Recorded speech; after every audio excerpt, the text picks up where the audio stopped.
ابھی تھوڑی دیر ہوئی تھی کہ ہدہد آ موجود ہوا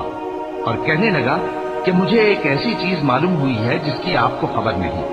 اور میں آپ کے پاس ملک سبا سے ایک یقینی خبر لے کر آیا ہوں۔ میں نے ایک عورت دیکھی کہ ان لوگوں پر حکومت کرتی ہے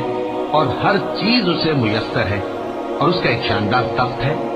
میں نے دیکھا کہ وہ اور اس کی قوم اللہ کو چھوڑ کر آفتاب کو سجدہ کرتی ہیں، اور شیطان نے ان کے اعمال انہیں آراستہ کر دکھائے ہیں اور ان کو رستے سے روک رکھا ہے، پس وہ رستے پر نہیں آتے اور نہیں سمجھتے ہیں کہ اللہ کو جو آسمانوں اور زمین میں چھپی چیزوں کو ظاہر کر دیتا اور تمہارے پوشیدہ اور ظاہر اعمال کو جانتا ہے، کیوں سجدہ نہ کرے؟ اللہ کے سوا کوئی عبادت کے لائق نہیں،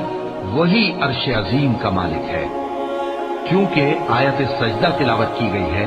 لہذا سامعین پر سجدہ واجب ہے۔